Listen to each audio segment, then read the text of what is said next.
இல்லையா? இப்போ அதே காரணத்தை சொல்லி இவங்க நடவடிக்கை எடுத்திருக்காங்கன்னு சொன்னாங்கன்னா இது யாராவது பச்சை புள்ள நம்புமா? எந்த ஒரு விஷயத்தையும் வந்து தர்பியாவில் உட்காந்துக்கிட்டு இப்போ அதுவா மேட்ரு, நானாக கூட இருந்துட்டு போகிறேன், இப்போ என்ன செய்ய போகிற அப்படின்னு சவுடால கேட்ட விஷயத்த சொல்லி பார்த்தீங்களா அவரே ஒத்துக்கிட்டாரு நடவடிக்கை எடுக்கிறோம்னா மேட்டர் அதுவும் இல்லை. இந்த பொறுக்கியல் மீது வந்து பெண் குற்றச்சாட்டு வந்துருக்குது. பெண் குற்றச்சாட்டு வந்து அது நிரூபிக்கவும் பட்டு இருக்குது. அதை வெளியே சொல்லாமல் மறைக்கிறானுவோ. இதே போல் கோவை ரஹமத்துல்லா என்பவரின் மீதும் பெண் குற்றச்சாட்டு வந்திருக்குது. ஒவ்வொருத்தரும் ஒவ்வொரு டிசைனில் வந்து பெண்களை வந்து பாலியல் வல்குறமை பண்ணியிருக்காங்க. பிஜே கை வச்ச பெண்கள் இப்படிலாம் பார்த்தீங்கன்னா திருமணமாகி குழந்தை குட்டி இருக்கக்கூடிய அந்த மாதிரி பெண்களையாக தான் கை வச்சுருப்பார். என்னென்னா இவர் வெளியே சொல்ல முடியாது, அந்த பெண்கள் வெளியே சொல்ல மாட்டாங்க. சேஃப்டி தானே. ஒன்றரை கோடி கோடியாக பணம் இருக்கலாம், நீ நினச்சா சினிமா நடிகக்கூடிய வச்சு விபச்சாரம் பண்ணியிருக்கலாம் தானே. அப்போ ஏன் அந்த மாதிரி பெண்களை, இஸ்லாமிய பெண்களை, தௌஹீது பெண்களை தேர்ந்தெடுத்த? தன்னுடைய சேஃப்டிக்கு. அந்த பெண்கள் வெளியே சொல்ல முடியாதுன்றதுனால. அதே போல் இவனுங்க கை வச்சிருக்க பொண்ணுங்கள்லாம் யாருன்னு சொல்லி பார்த்தீங்கன்னா விஷயம் வெளியே வரும். எப்படி வந்து இவனுடைய ஆடியோவை நாங்கள் சொல்லும்போது அவதூறை பரப்புகிறான் கடந்து கத்திக்கிட்டு தெரிஞ்சிங்களே. இன்றைக்கி அந்த சல்லிப்பையில் வந்து அவதூறு இல்லை, உண்மைதான், நான் தான் பேசுகிறேன்னு ஒத்துக்கிட்டு போயிட்டான்ல. எனக்கு என்ன எரும மாட்டில் மழை பெஞ்ச மாதிரி நான் உட்காந்துக்குவேன்னு சொல்லிட்டு தானே போனான். அதே போல் இந்த விஷயமும் வெளியே வரும். சும்மா அவ்வளோ லேஸில் விட்டுற மாட்டோம். இஸ்லாத்தை ஏற்றுக்கொண்டு வந்த பெண்கள் எப்படி வந்த பெண்கள்?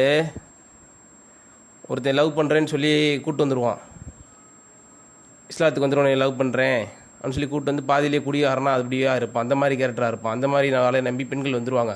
ஆனால் அல்லாவின் மீது இருக்க பயத்தால் உண்மையான முறையில் ஈமான் கொண்டுருவாங்க.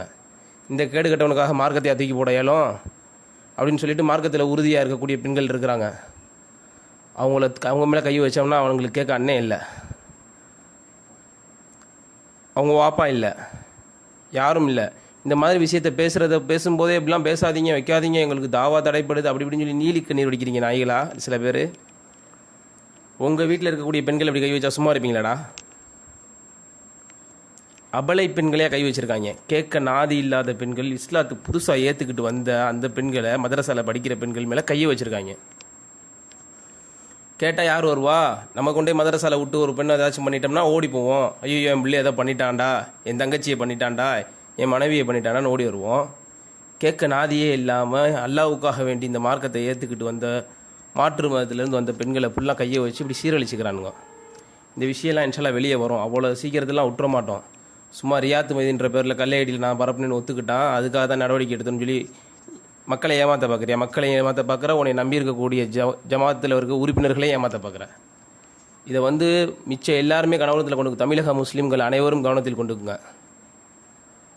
அந்த ஜமாத்துக்குள்ளே புதுசாக வரக்கூடிய, இஸ்லாத்தை தழுவி கொண்டு வரக்கூடிய அபலை பெண்கள் எப்படி வந்து இவங்க வந்து நாங்கள் ரத்தத்தை கொடுக்குறோம், தானத்தை கொடுக்குறோம், தன்னுடைய நல்லதெல்லாம் சொல்லி உங்கள்கிட்ட இருந்து பணத்தை ஆட்டையை போடுறாங்கல்ல. நாங்கள் வெள்ளை நிவாரண நிறத்தில் அப்படி உதவி செஞ்சோம் வச்சோம், எல்லாம் உண்மைதான், மறுக்கலை. ரத்தம் தானம் பண்ணுறாங்க. தமிழ்நாட்டிலே முதலிடம். வெள்ளம் வரும்போது ஓடி ஓடி உதவி பண்ணாங்க. யார் பண்ணா? அடிப்படை தொண்டர்கள் பண்ணிக்கிட்டு இருக்கிறான். அவனை நான் என்றைக்கும் குறை சொல்ல மாட்டேன். இன்னமும் இந்த தௌஹீதுக்காக உழைச்சிக்கிட்டு இருக்கிறான். இவங்க மாநிலத்தில் இருக்கிற காசை ஃபுல்லாக எடுத்து, ஏழைங்க காசை ஃபுல்லாக எடுத்து தின்னு கொளுத்து போய் பொம்பளைங்கள்ட்ட ஜல்சா பண்ணிக்கிட்டு ஜாலி பண்ணிக்கிட்டு தெரிஞ்சிருக்காங்க. இவங்களுடைய இன்னொரு முகத்தை, கோர முகத்தை வந்து மக்கள் தெரிஞ்சுக்குங்க.